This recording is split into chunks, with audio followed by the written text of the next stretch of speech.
Muito bem, vamos começar a nossa 12ª aula, quase terminando o curso, estamos na reta final. E Isso vamos dar aí. continuidade à nossa última aula, que foi sobre negociação. Hoje uma continuação e bem rica de conteúdo. Vamos lá, vamos iniciar. Vamos lá. Perfil de um negociador. Então, Yang ele fala sobre 4 perfis, né, que nós podemos ser como negociador. O estilo restritivo, estilo confrontador, o estilo ardiloso e o estilo amigável. Vamos ver cada um deles, né? Restritivo. Apresenta um estilo sábio quando necessita chegar a um acordo de qualquer maneira. Age apenas conforme seus interesses, combinando o controle com a desconsideração para o outro. Confrontador. Combina controle com confiança no outro, trabalhando em colaboração. Alcança mais sucesso em questões que exijam melhor ou envolvam altos interesses. Ardiloso. Para o ardiloso, a negociação é sempre com base em regras e procedimentos.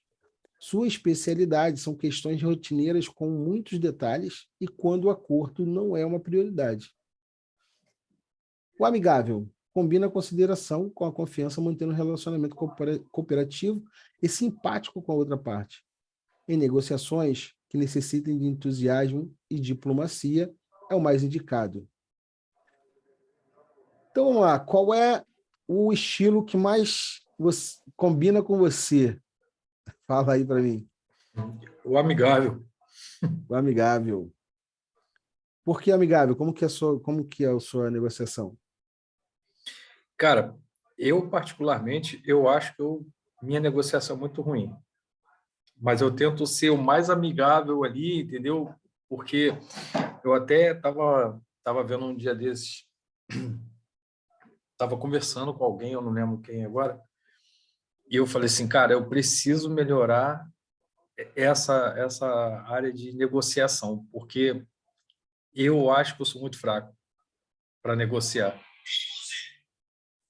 É um É, ponto que por isso que a gente está aqui, né? A gente é, precisa estar utilizando ferramentas para a gente poder melhorar.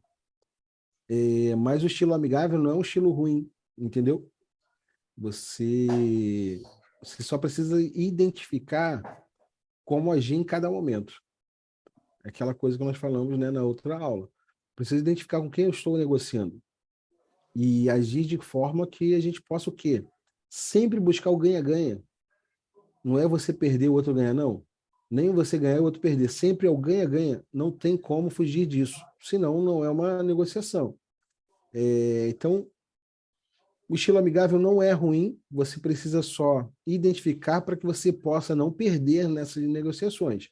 Você precisa estar ganhando junto com quem você está negociando. E aí a gente tem também, de acordo com a teoria DISC, a gente também tem 4 perfis de negociador. A gente já viu nas aulas passadas, né? Dominante, influente, estável, conforme. Então vamos ver cada um deles, como cada um se comporta. O dominante, o negociador tende a colocar de forma assertiva as suas expectativas e apresentar os seus argumentos de uma maneira que privilegie os resultados, demonstrando que sua solução é a melhor para resolver a negociação. Negocia de forma rápida e pode se utilizar de pressão para chegar ao resultado desejado. Então, o dominante, ele quer ganhar, né? Ele quer que a sua solução prevaleça. Ele é muito assertivo, ele é muito direto. Ele pode usar de uma pressão maior, né, o dominante, para poder chegar no resultado que ele quer. E o influente? O negociador tende a criar um ambiente amigável. E aí pensa como que você falou para mim, eu tenho uma negociação mais estilo amigável. Se você tiver uma negociação estilo amigável e também for influente, você acaba criando realmente um ambiente na negociação que às vezes pode até fugir do profissional, entendeu? Do interesse uhum. profissional. Então, esse negociador influente, ele, apesar de ainda ter os objetivos em vista, para ele será importante que a relação estabelecida na negociação seja preservada. Então, ele vai ver o quê? Vai ver o relacionamento mais do que o próprio negócio. Tá? Estável. O negociador tende a ser paciente durante a negociação e recorrerá a caminhos seguros para estruturar os seus argumentos. Lembra que o estável é aquela pessoa mais calada, mais comedida, o tempo dele é mais devagar, ele é mais lento nas tomadas de decisões, mas ele também é detalhista, ele é planejador. Então, o estável, se ele tiver um estilo estável, ou um perfil comportamental de estável, ele vai ter um comportamento diferente, totalmente diferente do influente. Então, por exemplo, ele não costuma reagir bem à pressão. Então, pensa num dominante, que é pura pressão, com um estável do outro lado, que ele não gosta de pressão. Você acha que essa negociação tende a acontecer o quê? Esse cara vai abrir, esse cara não vai, porque ele não vai confiar. Então, a gente precisa entender quem é que está do outro lado, qual é o perfil que está do outro lado, para a gente poder adaptar o nosso estilo para que a outra pessoa tenha confiança e ele possa realmente fechar um negócio. E, por último, conforme. O conforme, o negociador baseia-se majoritariamente em fatos e dados, com informações acessíveis à mão. Dessa forma, fundamenta muito bem sua argumentação, ordenando de forma lógica o caminho que deve perseguir, privilegiando os aspectos racionais em detrimento dos emocionais. Então, ele é zero emoção, ele é razão, e ele é muito sobre regras e normas. Então, ele vai sempre colocar a coisa de uma forma muito, muito lógica, né? E ele vai argumentar dentro dos dados que ele possui na mão dele. É mais voltado bem realmente para a razão, fora relacionamento e fora emoção. Os seus principais erros de uma negociação, o que não pode existir de maneira nenhuma? Não deixar a outra parte, não deixar a outra parte falar. Só eu falo. Eu tomo conta da reunião inteira e a outra parte só ouve e eu acho que, cara, que legal, minha negociação está ótima. Só eu falei, eu tomei conta da reunião. Cara, ainda há pouco eu passei por uma situação, desculpa te cortar. Não, pode Ainda falar. há pouco eu passei por uma situação, um cliente, cara, o cara entrou já estressado, né? O cliente já entrou estressado, já entrou reclamando, e aí, tipo assim, parece que quanto mais o cara é negacionista, se o cara reclama, parece que mais as coisas do cara demoram para acontecer, né? Aí, rapaz, o cara mandou um e-mail lá, não, conversou com o pessoal lá do financeiro e tal, não sei o que, não, quero mudar de equipe, e eles não estão dando atenção, não estão fazendo nada, e o caramba, aí o rapaz, um dos sócios, né, pô, Anderson, ó, o cara tá aí, pô, vê se você consegue. Eu falei, não, deixa aqui que eu vou tentar, né, negociar com o cara. Rapaz, fui falar com o cara. Aí comecei a falando ali, né, e tal. Só que aí eu comecei, eu falei, mano, eu não posso dar muito espaço para esse cara falar, porque ele não entendeu, então eu tenho que realinhar ele ao processo para ele se situar. E aí, cara, eu comecei a falar, né, explicar para ele. Pô, daqui a pouco, no meio da coisa ali, eu falei assim, não, mano, eu tenho que parar de falar, escutar a dor desse cara, para daí eu entender e mostrar preocupação com a dor dele e trazer o cara para o meu lado de novo, sabe? E aí, no meio da parada, assim, me deu esse estalo. E aí eu mudei, fiquei quieto, né? Deixei o cara falar e tal. Aí eu falei, não, pô, mas isso aí e tal, qual é essa dor aí e tal. E aí sabe? Fui conseguindo administrar melhor. E assim, só se o cara for ator, mas ele nós saímos da conversa ali, eu com uma promessa de retornar amanhã para ele. Mas assim, acho que vai dar bom. Legal. Por exemplo, aqui é o segundo, né? Ser frio e não emocional na hora errada. Então, às vezes, a gente cria um ambiente também onde eu sou só razão, eu não me envolvo na situação, quero me colocar de fora, e na hora errada, né? Tem Uhum. momentos que eu preciso ser emocional, eu preciso ter empatia, eu preciso entender o que está acontecendo realmente para sentir a dor, né? Ah, E tentar resolver o problema da melhor forma, na negociação abrir brechas que a gente possa ter essa negociação, esse relacionamento realmente seja saudável, né? Terceiro ali, não ter objetivos claros no processo. Pô, você vai para uma negociação e você não sabe nem o que você quer. Você não sabe qual é a sua meta, qual é o seu objetivo, qual é o seu norte. Então, antes é, de entrar numa negociação, estabeleça quais são os seus objetivos, seja claro neles. Porque se nem você sabe, você não sabe nem se você ganhou ou se você perdeu. é, Não buscar a relação ganha-ganha. Cara, não tem como. Eu não posso entrar em qualquer negociação achando que só eu posso ganhar. é. Não se preparar para a negociação. Então, se eu vou para uma negociação, eu vou me preparar ao máximo. Eu vou levantar histórico, eu vou saber o que eu vou falar, do que eu estou falando, quais são as possibilidades que existem, quais são as respostas. Por exemplo, se preparar também é identificar a pessoa com que eu vou negociar, saber se eu puder relevantar qual é o perfil dela, comportamental, por exemplo, se ela gosta de falar muito ou não, se ela é dominante, influente, se levanta, se prepara para aquilo, né?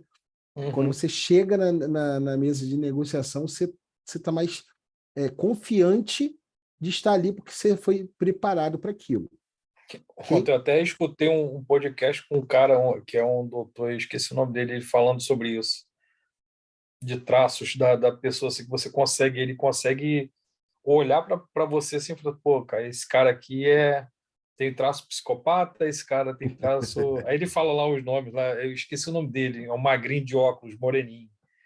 Então, Bem, bem interessante. a gente vai falar sobre isso agora, tá? Tá aqui na Uhum, frente para você identificar na reunião qual é o perfil da pessoa ali, como é que ela tá, qual é o sentimento dela naquele momento. Vamos lá, uhum. vamos seguir. 7 estratégias de negociação empresarial. Vamos lá.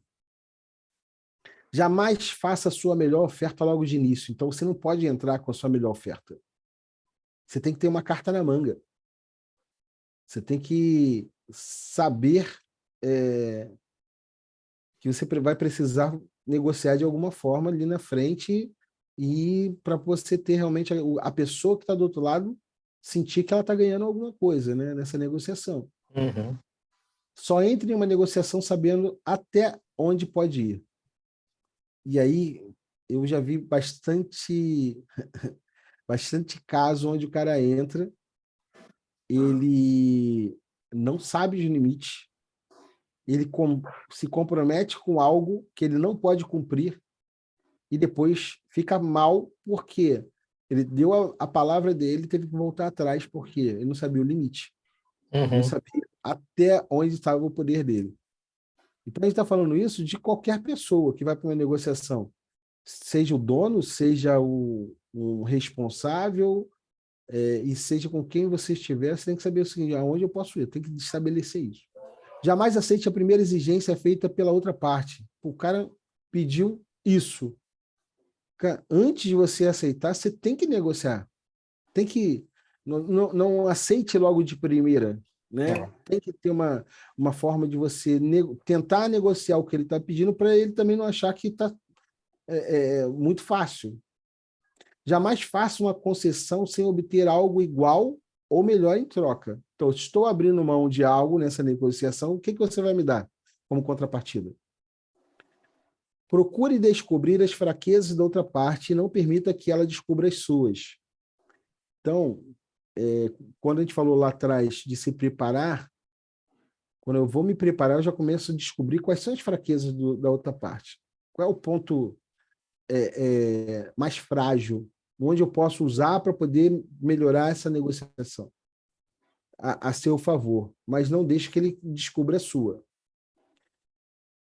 Quem mais precisa acha que mais precisa ou demonstra que precisa. Normalmente está em desvantagem. Então, assim, quando eu entro numa negociação, a parte que mais precisa, ela vai demonstrar isso. Então, você consegue sentir que a pessoa realmente está necessitando daquilo, e aí quem consegue descobrir já sai na vantagem, porque você já está no patamar que o outro está em desvantagem, né? E está precisando daquilo mais do que você. Então, essa estratégia aqui, negociação empresarial, é uma coisa que a gente precisa anotar, escrever, colocar na parede, e toda vez que eu for negociar, eu tenho que ter isso aqui muito bem claro para mim, né? Ah, eu vejo uma série chamada Suits, cara, Uhum. que é muito legal e você consegue ver tudo isso que você estava falando aí, sabe? Assim, o cara negociando é advogado, é uma série de advogados. Uhum. Eu Pô, já vi muito legal. tudo até o final. É, eu já vi, estou vendo, revendo de novo. É. É muito legal essa série, mas tem uma outra série também que é antiga, não tá no Netflix, mas você consegue achar ela. Não sei onde está, qual é a plataforma, mas no YouTube você consegue encontrar. Se chama Lie to Me, o nome. Light to Me. Lie to Me. É o cara que ele consegue decifrar. Tem um brasileiro que ele faz isso hoje, trabalha até ajuda a polícia e tal. Esse cara ajudava o FBI nos Estados Uhum, Unidos. E ele conta a história desse cara, né? Que ajudava o uhum, FBI a descobrir algumas coisas. E ele senta com a pessoa, não precisa nem sentar, mas só o vídeo da pessoa falando, ele começa a descobrir coisas daquela pessoa pelas micro reações dela na face. uhum. E é o que a gente vai falar agora. A comunicação não verbal. Cara, comunicação não verbal fala muito mais do que se a pessoa abrir a boca. É, Impressionante. Nenhum aspecto humano passa mais informação do que o silêncio do corpo. Em 30 minutos de comunicação não verbal, duas pessoas enviam em média 800 mensagens não verbais. É muita coisa. é. O ser humano não é uma criatura lógica, muito pelo contrário, é emotivo, sentimental e totalmente suscetível ao tratamento que recebe. Compreender o que a outra pessoa, a outra parte, está sentindo, mas não está dizendo verbalmente, gerenciar o que está sentindo e que quer comunicar. Então, assim, eu preciso compreender o que a outra pessoa está sentindo e às vezes ela não verbaliza, ok? Então, eu tenho que descobrir na comunicação verbal, a gente vai ver mais na frente como fazer isso. Eu tenho que descobrir isso e usar isso a meu favor nessa negociação, né? Isso é importantíssimo. Então, aqui, ó, a gente vai descobrir isso agora, isso que você falou. Então, aqui tem as dicas de como você, numa sala de reunião, descobrir e saber avaliar as emoções da sua outra parte, quem está negociando com você. E, mediante essa descoberta, você traçar estratégias para a sua negociação ela ser bem sucedida. Então, por exemplo, você está numa sala de reunião, você tem lá, por exemplo, a pessoa que está demonstrando que ela tem domínio e poder. Está com o pé na mesa, o olhar dela é penetrante, mãos atrás da cabeça ou do pescoço, sabe? Que a pessoa Uhum. mãos na cintura, ficar de pé quando o outro está sentado. Então ele fica mais alto que você. Mãos juntas nas pontas dos dedos. Então, isso é uma demonstração de domínio e poder. Agora, uma demonstração de desagrado. A pessoa está tá com raiva, está cética do que você está falando para ela, ela tem a pele avermelhada, ela aponta o dedo, olhar de lado, então ela não olha de frente para você, ela vai sentar e ela começa a olhar para você de rabo de olho, está carrancuda da pessoa só com cara fechada, ela não sorri em nenhum momento, ela não tem nenhuma reação positiva. Corpo virado, então a pessoa já se posiciona não de frente, mas ela vai estar virada de lado. Pernas ou braços cruzados. Então, se a pessoa estiver assim na reunião, na negociação, ela não está querendo ouvir você falar, ou ela está Ela não está cética do que ela está ouvindo. Então, é interessante isso. Uhum. Submissão, nervosismo, ansiedade. A pessoa fica inquieta na cadeira, ela não para, ela se mexe a hora toda. Ela evita ter contato visual com o seu negociador. Ela coloca toda hora a mão no rosto, mão no cabelo, pasta na frente do corpo, aperto de mão com a palma para cima, pigarrear. Então, ela começa sabe aquele negócio de pigarro? Todo momento. Uhum. Então, é uma É forma isso, de de você defesa, né? identificar que a pessoa está nesse processo e você precisa usar isso a seu favor. Uhum. Tédio e falta de interesse. Quando você vê que a pessoa não está interessada no que você está falando. Não mantém o contato visual, brinca com objetos na mesa, caneta, papel, ela começa a rodar a caneta, ficar brincando com caneta, olhar distante, ela não olha nem para a apresentação, nem para você, ela está olhando para a parede, para a janela, para qualquer coisa. Bate os dedos na mesa, sabe aquela de Bateu um impaciência? sambinha, É, pega na roupa, então ela começa a mexer na roupa dela. Olhar no relógio, porta. Então ela começa a olhar a hora no relógio ou olha para a porta. Então, se você vê que a pessoa está olhando muito para a porta, ela está entediada com o que com o que está sendo apresentado para ela. Confiança, cooperação e honestidade. Deslizar o corpo para frente, imitando a contraparte. Então, assim, cara, você está na mesa, você inclina o corpo para frente, quer dizer que a pessoa está interessada no que você está falando. Uhum. Braços e palma das mãos abertos, a pessoa está receptivo. Bom contato visual, a pessoa olha nos seus olhos, pés firmes no chão, você vê que a pessoa está com o pé fincado, ela não fica mexendo. Movimentar-se de acordo com o ritmo da contraparte.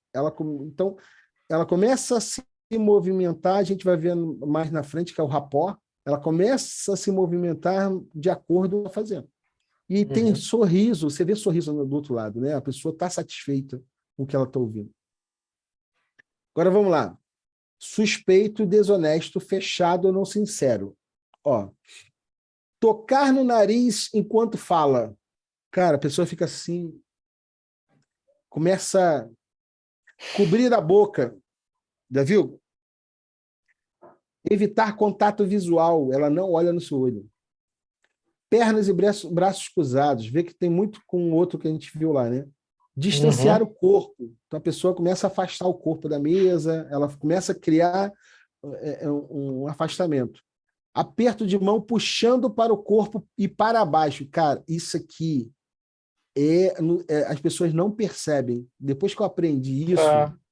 você começa a perceber nessa coisa. A pessoa vai apertar a sua mão, veja sempre no início da reunião, quando você vai apertar a mão, como que é o comportamento da pessoa. Então, ele vai apertar a mão e ela pega a sua mão, ela puxa para ela, dizendo, eu tenho controle sobre você, e joga você para baixo. Pode ser até um pouco leve, tá? Mas Uhum. inconscientemente ela já faz isso, dizendo, eu tô no controle, eu vou fechar esse negócio aqui, não vou ser sincero, não vou ser Aham. transparente, entendeu? Então você tem que ter muito cuidado. E aí o que? Mediante isso, eu começo a criar o que? O rapport. O que é o rapport? Você tem que conquistar a confiança da outra pessoa que é a outra parte. Então você tem que estabelecer um elo de ligação com ela. Cara, o vendedor que ele consegue estabelecer um rapport com o seu cliente, cara, ele consegue vender de forma extraordinária. Ele consegue Tá. fechar muito negócio. O rapport é algo que você consegue criar realmente um relacionamento com a outra pessoa e às vezes a pessoa compra pelo rapport, não pelo produto que ela tá ou o serviço que ela está comprando. É a forma neurolinguística de conquistar a confiança mútua através de espelhamento com outra pessoa. Em francês, harmonia de relacionamento. Isso é muito legal. Quando fiz PNL há mais de 15 anos atrás, a gente aprendeu sobre rapport, que é neurolinguística. É uma ferramenta poderosíssima que várias pessoas utilizam e a gente, às vezes, quem não tem o conhecimento, não sabe que a pessoa está utilizando. É feito através de da comunicação, linguagem corporal, estruturação de voz, palavras ditas e vestual. O rapport pode ser espelho visual, expressão facial, postura, gesto, tom de voz, velocidade das palavras, altura da voz, conteúdo, palavras ditas. Como saber que houve rapport? Quando você sente formigamento na barriga, quando seu rosto fica avermelhado, a pessoa acha que o reconhece de algum lugar, a outra pessoa passa a te seguir. Então, assim, estou em reunião. Beleza. Aí, vou te dar um exemplo, tá? Estou numa reunião. A outra pessoa está com a caneta na mão direita. E ela começa a fazer movimentos com a caneta. O rapport é o quê? Eu começo a imitá-la, sem ela perceber. Ok? O mesmo movimento que ela está fazendo. Eu começo a imitá-la. Eu começo a imitar o tom de voz dela. Então, se ela está falando baixo, eu baixo o meu tom de voz para entrar numa sintonia com ela. Se ela faz muitos gestos com a cabeça, eu começo a imitar os gestos que ela faz com a cabeça. Eu olho no olho, me conecto com ela, olho no olho. São várias coisas, então eu identifico, porque pode ser verbal, pode ser vestuário, então eu sei como a pessoa, olha só, hein, como que é legal na hora de você se preparar para uma negociação. Veja como a pessoa que você vai negociar, ela se veste. Procura se vestir parecido com aquela pessoa. Você já vai criar o quê? Um rapport com ela, porque ela vai se identificar em você. Então, são algumas dicas, né? São algumas formas dentro dessa ferramenta que vão te auxiliar a você fazer uma boa negociação. Exercício de rapport. Bom, aqui não vai dar para a gente fazer, né? Mas qual é a ideia desse exercício, né? A gente fazer com que a turma, né, pudesse fazer. Mas é uma coisa que você pode treinar com a sua equipe aí, tá? Você tem uma equipe de venda, não tem? Tem. Então, Agora ó, tem, tá formando. tá formando, né? Tá. Mas, ó, que é legal. Divide a É, equipe, né? tem o Marcelo que. É uma célula. É, O Alan falou comigo. é, Uma pessoa fala, a outra pessoa escuta e busca fazer rapport com ela. Enquanto isso, a terceira pessoa torna-se o quê? O observador. Ela vai ver o que está acontecendo nessa negociação. Ao final da atividade, compartilhe suas impressões em até 5 minutos. Então, a ideia é pegar 3 pessoas, 2 vão negociar, uma vai tentar entrar em rapport com a outra e o outro vai ficar observando. Então, é uma coisa legal para você fazer com a sua equipe, entendeu? Sabe se a pessoa consegue realmente estabelecer esse rapport. Então, meu amigo, essa aula de negociação, eu vou falar que é uma das mais importantes. Eu sei que às vezes a gente não tem, às vezes não tem uma equipe, né, de vendas, mas se eu sou responsável por essa negociação, eu vou estabelecer um contato com essa pessoa, eu vou conseguir fazer através do rapport uma conexão com ela e depois que eu faço o rapport, qualquer coisa que eu faça depois disso fica muito mais fácil, muito mais fácil. Então a gente precisa, né, estabelecer, e tudo é preparação, tem que se preparar. Eu tenho que conhecer do que eu estou negociando, eu tenho que conhecer daquilo que eu estou falando, eu tenho que conhecer quem é a outra parte, como ela se comporta, qual é o perfil comportamental, como ela se veste, como ela fala, quais são os seus relacionamentos, tudo para me ajudar numa boa negociação. Então, que a gente possa realmente, né, ter essa visão, saber que a gente pode negociar de uma forma onde a gente pode chegar no ganha-ganha sempre. Sempre. Nunca abaixo disso. E nunca mais do que isso. Nunca ganhar e o outro perder, e nunca perder para o outro ganhar. Sempre o ganha-ganha. Espero que vocês, através dessa aula de hoje, vocês tenham um conhecimento, uma ferramenta poderosíssima para que você possa alavancar os seus negócios. Um grande abraço, uma boa noite a todos. Fiquem com Deus.